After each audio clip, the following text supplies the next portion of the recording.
नमस्कार साथियों, मैं हूं नीतीश। आज चर्चा करेंगे अमेरिका की तरफ से बनने वाले माहौल की। भाई खबरें आना शुरू हो चुकी है, अमेरिका की तरफ से माहौल बनना शुरू हो चुका है। अब माहौल किसका बन रहा है साथियों? एफसीआरए का। एफसीआरए समझेंगे, उसको समझ लीजिए खबर क्या है। USA Republican law maker calls India's FCRA bill an attack on Christians. मतलब जो अमेरिका के एमपीज हैं उनके द्वारा बोला, एमपी है इनका नाम है सर जिले एम मूर।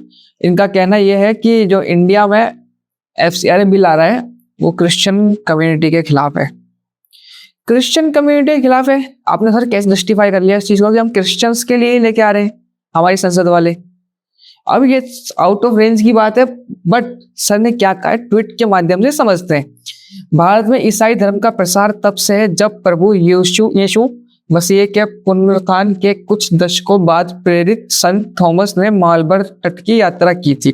बिल्कुल, लेकिन इस लंबे ईसाई इतिहास के बावजूद भारत की संसद विदेशी अंशदान विनियम संशोधन एफसीआरए नियम में संशोधन करने का विचार कर रही है। बिल्कुल, एफसीआरए बिल में हमारी सरकार विचार कर रही है संशोधन का, ताकि सरकार चर्च और धार्मिक संस्थाओं का अधिग्रहण कर सके। ये ईसाइयों पर सीधा हमला है। इसमें धार्मिक संस्था तो और भी आते हैं, हमला ईसाइयों पे क्यों सर? यदि ये विधेयक इसी तरह पारित हो जाता है तो भारत के साथ हमारे द्विपक्षीय संबंधों में ये गंभीर चिंता का विषय होगा। मतलब सर ने क्लियर वार्निंग दे दी है कि रिश्ते बिगड़ सकते हैं हमारे यदि आप इस बिल को पारित कर देते हैं तो। बिल भारत में पारित हो रहा है, भारत की संसद में हो रहा है, और एक सिंपल मेथड है कि विदेश से जो पैसा आ रहा है भाई उसका जवाब दे दो हमें कहां से आ रहा है। तो और जहां लगा रहे हो उसको ठिकाने वहां लगाओ अच्छी जगह, सरकार को कोई दिक्कत ही नहीं है। इस बात से अमेरिका क्यों परेशान हो रहा है? क्या पैसा सही ठिकाने नहीं लग रहा है, या पैसा किन गलत एक्टिविटीज के लिए आ रहा है और वो एक्टिविटीज परफॉर्म हो रही है और वो परफॉर्म होना बंद हो जाएंगी? क्यों? क्योंकि बिल ऐसा आ रहा है। तो साथियों, अमेरिका का इतिहास आप बात करें तो पहले भी ऐसा रहा है। अमेरिका क्रिश्चियनिटी के लिए सॉफ्ट कॉर्नर जनरेट करता रहा है। मार्को रूबियो साहब विदेश मंत्री इनके आए थे, डायरेक्टली भारत लैंड होने के बाद में सबसे पहले मदर टेरेसा फाउंडेशन गए थे। सब कुछ अच्छी बात है, आप क्रिश्चियनिटी को प्रमोट करते हो, क्रिश्चियनिटी को मिशनरी क्रिश्चियंस मिशनरीज को सपोर्ट करते हो, उनको सिक्योर रखते हो और भारत में उनको सेफ फील कराना चाहते हो कि आप पैसा लो, खूब खर्च करो, जो काम करना है उससे प्रॉपर तरीके से करो। अब वो काम करना है, बहुत तरीके हैं काम करने के। आपका धर्म परिवर्तन तो बताते हैं, काफी चीजें करने की जो करते हैं वो लोग। अब सरकार इसके खिलाफ हो गई है कि भाई ये गलत हो रहा है।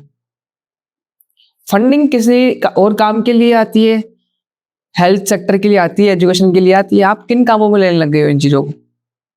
इन चीजों से परेशानी हो रही है। और ये ट्वीट है ना, ट्वीट ये दिखा रहा है चोर की दाढ़ी में तिनका, कि भाई परेशानी सर को शुरू हो चुकी है। क्योंकि जो इंसान सही होता है ना वो परेशान नहीं होता कभी भी। आप सर गलत हो इसलिए आप परेशान हो रहे हो। अब परेशान तो हो रहे हो, ये शायद उस टीम के एक स्पोक पर्सन है। आने वाले समय में और भी बड़े बड़े स्पोक पर्सन निकल कर आएंगे। हो सकता है ट्रम्प साहब खुद भी आगे कुछ अपने बयान दे दे। अब समझना ये होगा कि जो बाइडेन साहब थे, ट्रम्प साहब थे, दोनों ही इन चीजों को प्रमोट करते हैं। अमेरिकी गवर्नमेंट इनडायरेक्ट वेज में प्रमोट करती है, सॉफ्ट कॉर्नर जनरेट रखती है हमेशा, और अमेरिका से अरबों रुपए आता है भारत में फंडिंग के नाम पर। तो सरकार चाह रही है कि भाई साहब ये फंडिंग है ना, इसे थोड़ा सा रेगुलेट किया जाए। भारत क्या है, सबसे बड़ी दिक्कत है कि हम लोग सेक्युलर कंट्री है। हमारे यहाँ कोई भी धर्म आता है हम उसका सम्मान करते हैं, और जो ये उस धर्म के नाम पर जो ये कीचड़ गंद फैलाते हैं वो तरीका बिल्कुल गलत है। ये गंद आप एक बार पाकिस्तान, अमेरिका, इंडोनेशिया, इसके साथ साथ और देशों में फैला दिखाओ, समस्या हो जाएगी सर आपको। अब चाइना में ये मस्जिद के ऊपर ही गुम्बद बना दिया था, हटा दिया। China hand to hand clear करता रहता है कचरा।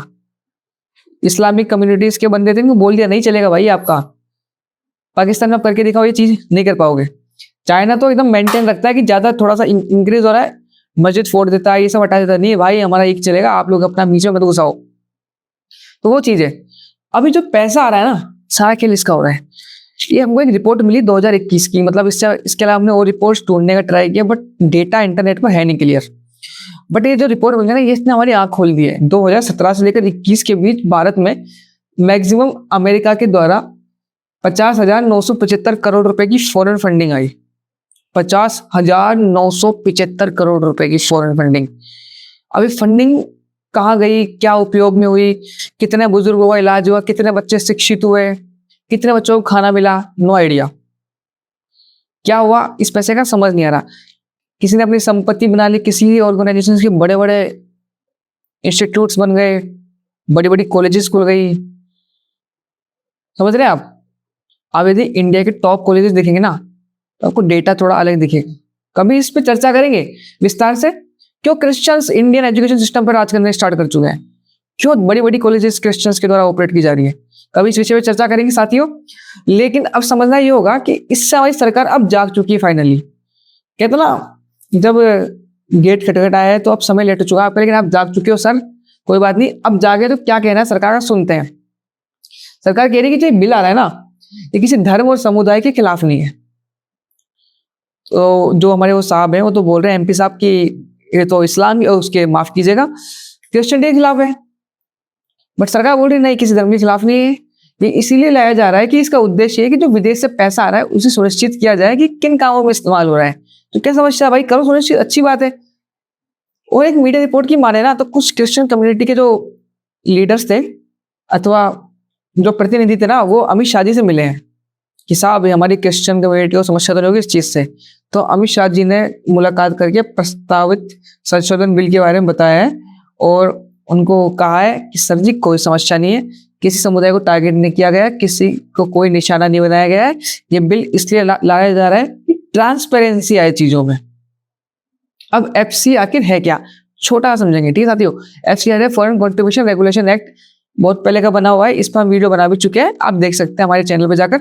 और एफसीआर बिल के माध्यम से सरकार अपने सर्टिफिकेशन और लाइसेंस देती है। आपके पास यदि एफसीआर है बिल लाइसेंस, तो आप फॉरेन से फंडिंग ला सकते हो। तो क्या दिक्कत है, सरकार अब क्या संशोधन लेके आ रही है। सरकार इसमें एक नया संशोधन लेके आ रही है कि जो आपका एनजीओ का लाइसेंस है ना, वो कैंसिल हो जाएगा एफसीआर बिल का, यदि आप उल्लंघन करते पाते गए हो चीजों में। और उल्लंघन करते पाते गए हो तो जो सैंक्शन चीजें हैं आपकी, वो कैंसिल हो जाएंगी। हालांकि आपको 1 वर्ष का टाइम मिलेगा अपने आप को सही प्रूफ करने का, आप कोर्ट जा सकते हो, सारे काम कर सकते हो। परंतु आपके पास जो प्रॉपर्टी बनी हुई है विदेशी फंड के माध्यम से, क्योंकि फंड इतना आता है भारत में, लगता तो पूरा है नहीं, उससे बड़ी बड़ी आलीशान बिल्डिंगें बन जाती हैं। तो बिल्डिंगों को सरकार सीज कर सकती है, उन बिल्डिंगों को सरकार सीज कर सकती है साथियों। अब सरकार उन बिल्डिंगों को सीज कर सकती है, उसके बाद ये मामला उठना शुरू हो चुका है भयंकर तरीके से, भाई ये बिल नहीं आना चाहिए। अब क्या है, फिलहाल तो ये प्रस्तावित होगा, उसके बाद में संसद में जाएगा, फिर पारित होता है, उसके बाद संशोधन हो पाएगा, समय लगेगा। उससे पहले अमेरिका की क्या प्रतिक्रिया रहती है आपको देखने को मिल जाएगी।